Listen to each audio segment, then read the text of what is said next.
सरकार ने हमारे हेलीकॉप्टर को उतरने के अंदर बाधा पैदा की। मैं आपको विश्वास दिलाता हूं कि कईयों पार्टी बना के अगर आपको लड़ना सिखाया तो राजस्थान के अंदर 25 साल का संघर्ष अगर किसका याद रहेगा, इन हार्डकोर अपराधियों को सजा दिलाई, राजनीति के अंदर जो बड़े नेता थे जिनके इशारे पर प्रदेश के अंदर एनकाउंटर हुए उनको जेलों में डलाया, बड़े बड़े पुलिस के अधिकारी जिनके नाम से राजस्थान। सबसे पहले तो 4 घंटा देरी से आपके बीच आए, इसके लिए हाथ जोड़ के क्षमा प्रार्थी है। हेलीकॉप्टर रात को नहीं उड़ता, इसलिए आने में देरी हो गई। गंगापुर की चुनावी सभा में यहां उपस्थित आजाद समाज पार्टी के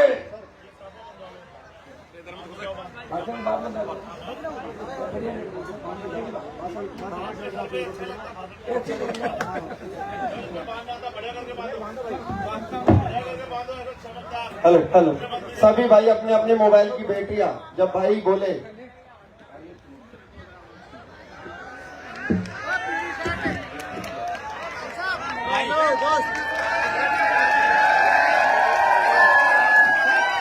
जब तक सभी भाई को अपनी उपस्थिति दर्ज करवाए अपनी मोबाइल की टॉर्च से।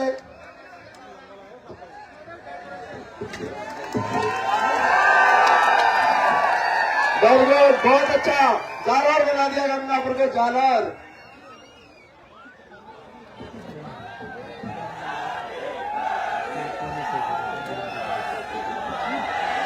ऐसी रोशनी भाई ने जालौर में करवाई थी अभी।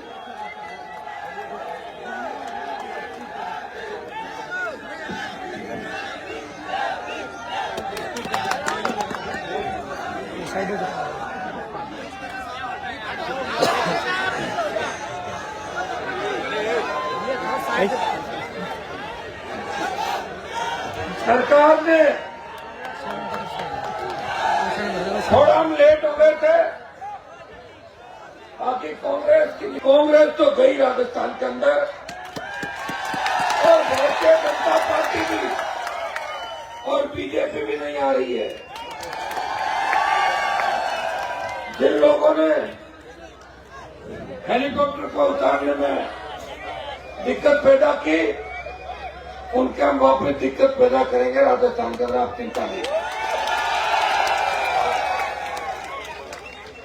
यहां से जो कांग्रेस के प्रत्याशी है मेरे हिसाब से वही होंगे तो पहले बस बातें जीते थे और फिर छोड़ के कांग्रेस कोई है जो हाथी पे सवार होकर गए और कांग्रेस में शामिल हो गए थे।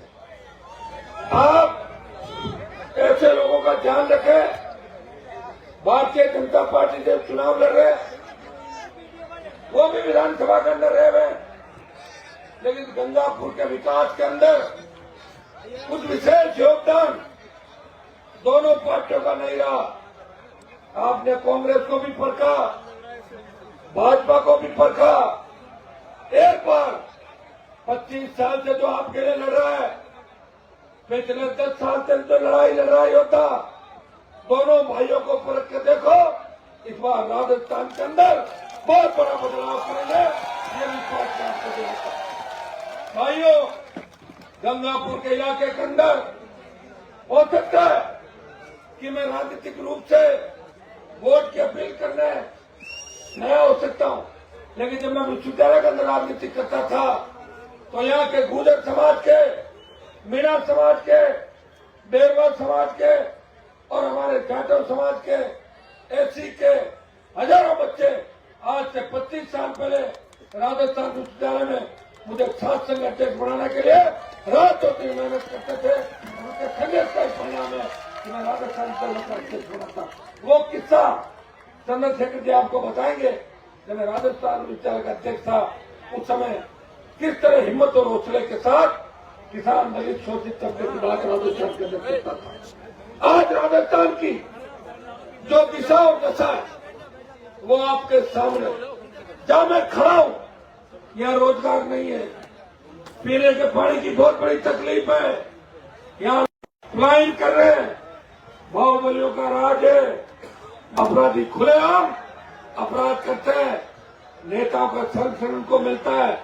भाइयों, जो राजस्थान की दुर्दशा, पेपर लीक की घटना है, बदरी माफिया का आतंक, दलित युवती हमारी थाना घाटी की बहन, जिसके साथ गहलोत सरकार की एक नहीं कई उदाहरण, कई मानगी देना चाहूंगा।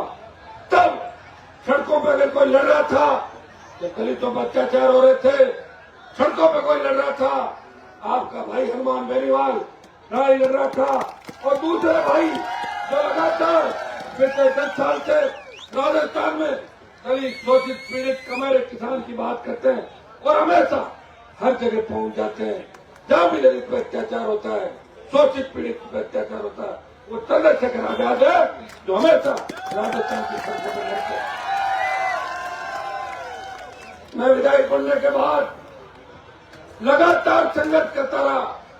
लोग सत्ता के लिए भागते हैं, मैंने सत्ता को ठोकर मारी और 2003 से लेकर 20 साल का संघर्ष आपने देखा है। गहलोत को सबक सिखाया, वसुंधरा को 7 समंदर पार भेजा और मोदी को अगर देश में किसी ने चुनौती दी, जब तीनों कथी मिलाए, तीनों काले कानूनों का विरोध करके एनडीए को छोड़ के सत्ता को ठोकर मार के उत्तरी भारत का कोई किसान बेटा अगर 70 दिन सड़क पर बैठा, नागौर का सांसद हनुमान बेनीवाल था, जब सेना को ठेके में दे दिया, उस वक्त छोटे भाइयों की जो उम्मीद थी, मेरी पार्टी का गठन हुआ था जय जवान जय किसान के नारे के साथ। जब सेना को ठेके में दिया, अग्निपथ योजना आई, अब उसका विरोध देश में किसी ने किया, एकमात्र सांसद हनुमान बेनीवाल ने लोकसभा और पार्टी मीटिंग जोधपुर में 2 लाख जवानों की रैली करके मोदी को चेतावनी दी, आ रहे दिल्ली की तरफ, तैयार हो जाओ। परिणाम ये हुआ कि डरी मोदी सरकार ने तो 25% अग्निवीर की भर्ती करते थे, 50% रखेंगे और 50 को वापिस दे देंगे। ये संशोधित आदेश हमने कराया। और अगर आपने वोट से आशीर्वाद दिया, भाई मुकेश को राजस्थान की विधानसभा के अंदर भेज दिया। आरएलपी का तूफान चल रहा है और आज जो कार्यक्रम थे, कल जो कार्यक्रम थे, आजाद समाज पार्टी का भी तूफान चल रहा है। हमारा एक तूफान 25 तारीख तक जिस तरह आप लगे हो, लग रहा है ये सुनामी बन जाएगा। प्रदेश का जवान, किसान, छात्र और सर्व समाज कांग्रेस और भारतीय जनता पार्टी को भगाएगा। जिस तरह नारा लगा था जब अंग्रेजों को भगाया, अंग्रेजों भारत छोड़ो, हम आए और भारत छोड़ो आंदोलन के बाद अंग्रेज भाग खड़े हुए। राजस्थान में भी जवानों को नारा देना होगा, कांग्रेस भगाओ, भाजपा भगाओ, राजस्थान बचाओ, आरएलपी एसपी गठबंधन को सत्ता में लाओ। आज प्रदेश का किसान कर्जे के बोझ के तले आत्महत्या कर रहा है। किसान के बेटे नशे की प्रवृत्ति के अंदर डूबते जा रहे हैं। किसान के बेटे बेरोजगार से तंग आके हाथ में हथियार उठा रहे हैं, ये आत्महत्याएं कर रहे हैं। गैंगवार और अपराधियों की शरणस्थली राजस्थान बन गया। ये शांत राजस्थान जहाँ लोग पढ़ाने के लिए बच्चों को लाते थे। 25 साल पहले मेयो कॉलेज, हमारी जो वनस्थली, मेघदर्शन, सेंट जेवियर, आपके पीठ पिलानी, जहाँ देश के बच्चे पढ़ने के लिए आते थे। राजस्थान विश्वविद्यालय जहाँ का मैं अध्यक्ष था, दुर्भाग्य से अब लोग बच्चों को एडमिशन यहाँ नहीं कराते, टीसी कटवा के उनको बाहर ले जाते हैं कि कब कोई गुंडा बदमाश बच्चे को गोली मार दे। हम सुरक्षित नहीं है। कोटा के अंदर तो शिक्षा का हब है, पिछले 10 साल के अंदर 30 से ज्यादा बच्चों ने आत्महत्या करी। कोई कोचिंग संचालक जेल में नहीं गया। अगर बच्चे सुसाइड करते हैं उसके पीछे कारण होता है, या तो कोचिंग संचालक उनको परेशान करता है या दूसरा कारण होता है। एक का भी चालान राजस्थान की पुलिस ने नहीं किया, क्योंकि पुलिस नेताओं के इशारे पे चलती है और नेता चंदे और पैसे से चलते हैं। ये चालान नहीं हो रहे हैं। मैं विश्वास दिलाता हूं कि जितने भी छात्रों ने सुसाइड किए, पेपर लीक की जो घटनाएं हुई, जितनी भी भर्तियां रद्द हुई, इनका एक आयोग बनवा के इनकी जांच भी कराएंगे और दोषी कितना ही बढ़ाओ उसे जेल की सलाखों को पीछे डालेंगे। ये मैं विश्वास आपको दिलाता हूं। आयोग 25 साल के अंदर हमने 2 ही सरकारें देखी, वसुंधरा और गहलोत। हमने 2 ही देखा, एक तरफ वसुंधरा, गहलोत। वसुंधरा के पापों पे गहलोत ने पर्दा डाला और गहलोत सरकार के पापों पे वसुंधरा ने पर्दा डाला। एक सांपनाथ है, दूसरा नागनाथ है। इन्हें भगाना है। कौन भगाना? धन्यवाद चंद्रशेखर जी आजाद। इस बार हम दोनों गठबंधन के साथ हैं। हम दोनों भाई मिलकर लड़ाई लड़ रहे हैं। हमें लड़ता हुआ आप देख रहे हो। हमारा सिंगल इंजन हेलीकॉप्टर है, उसका जुगाड़ भी बड़ा मुश्किल से हुआ था। आपको पता है हेलीकॉप्टर वाले को पैसे कितने लगते हैं? सारे हेलीकॉप्टर मोदी जी ने और कांग्रेस पार्टी ने बुक कर लिए। कहीं हमें परमिशन नहीं मिल रही है, कहीं हमें दूसरी तकलीफ है, लेकिन हम भी कम नहीं है। परमिशन नहीं मिले तो नहीं मिले, रात को 12 बजे भी चले जाते। और एक प्रदेश का जवान किसान अगर किसी का इंतजार करता है और सुबह 5 बजे तक किसी का इंतजार करता है, वो अपने भाइयों का इंतजार करता है, जिनको परिवार की तरह मानता है। हमारे साथ रहोगे, आपको ऐसी फीलिंग नहीं होगी कि नेता है।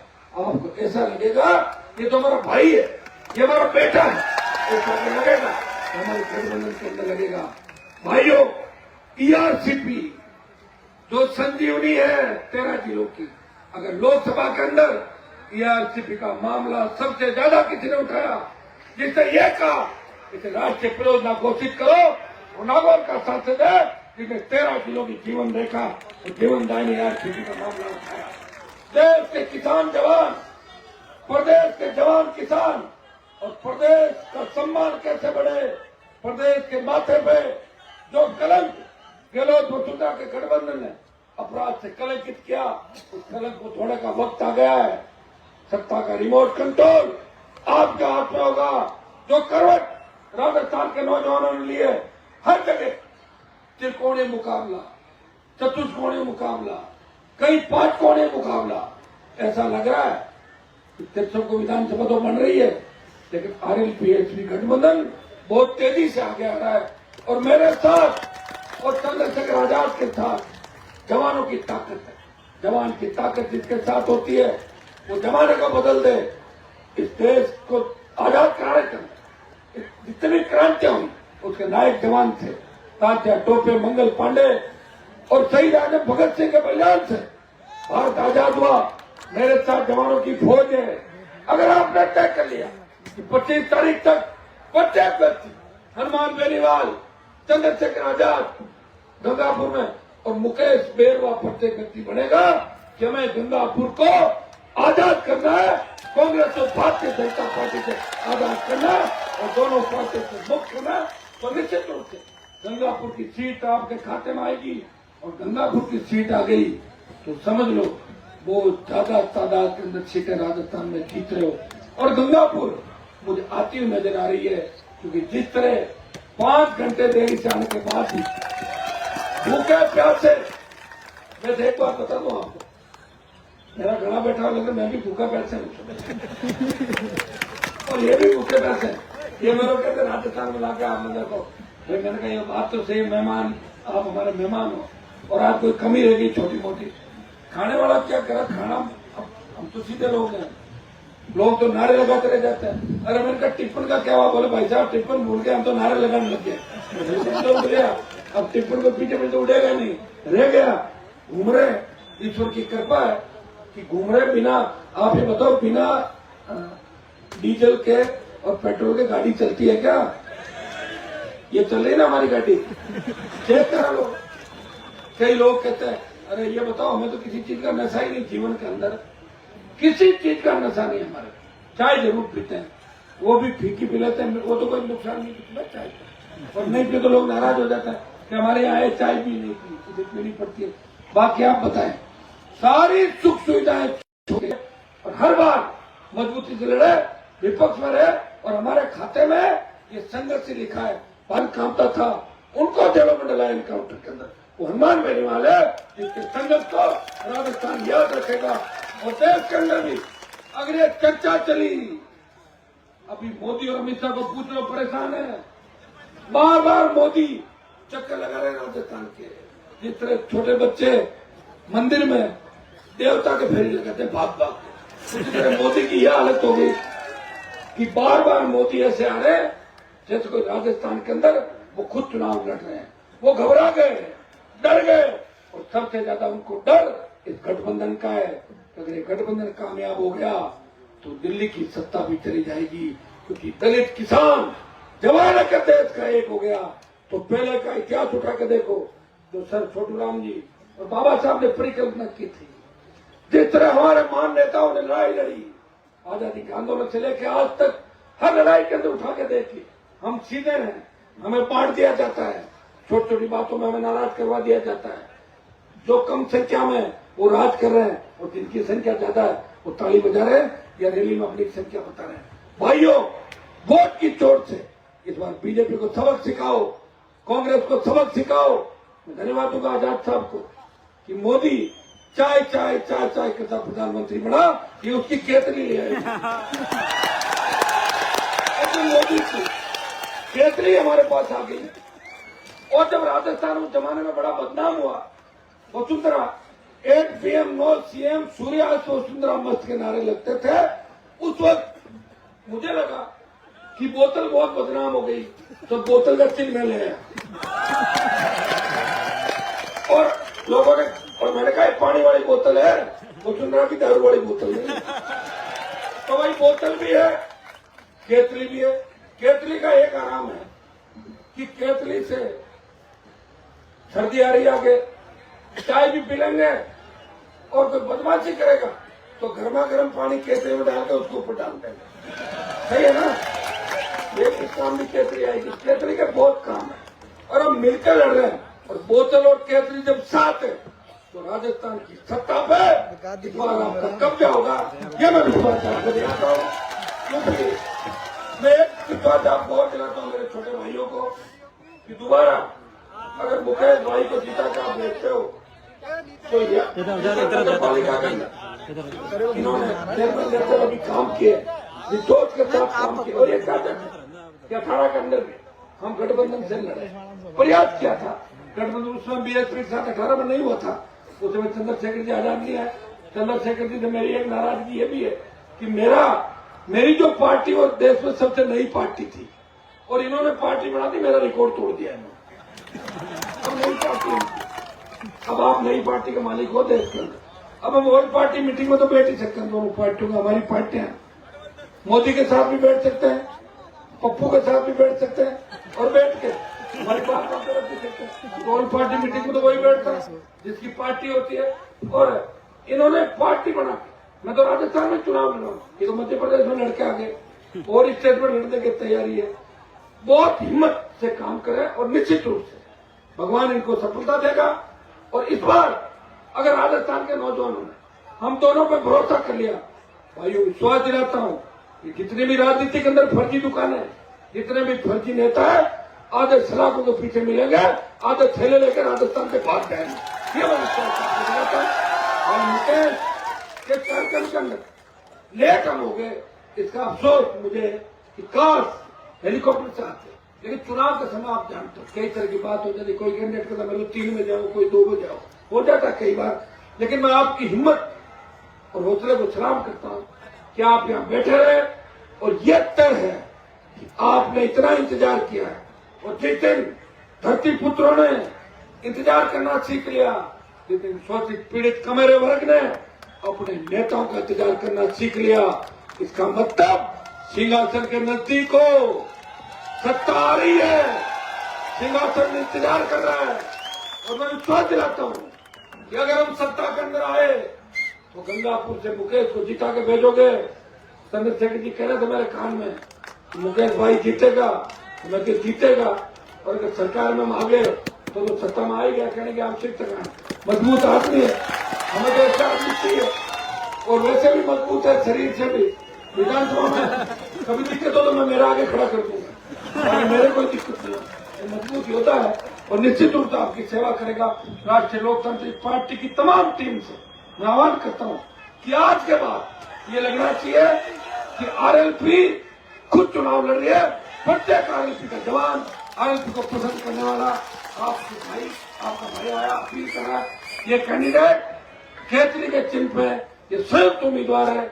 और अगर आरएलपी के जहां आरएलपी का प्रभाव है गांव में, अगर वहां से मुकेश को वोट कम मिलते हैं तो मैं ये मानूंगा कि गंगापुर के इलाके के अंदर हनुमान बेनीवाल करने का कोई फायदा नहीं। भाई इस बात का याद रखना, मेरे संघर्ष को याद रखना। जो मुझे चाहते हैं मुझे मान के वोट दें, जो आजाद साहब को चाहते हैं इनको देख के वोट दें, और जो मुकेश के संघर्ष को चाहते हैं मुकेश को देख के वोट दें। वोट केसरी पे डालें और कांग्रेस भाजपा को उखाड़ के फेंक दें। बहुत बहुत आपको धन्यवाद। जय हिंद।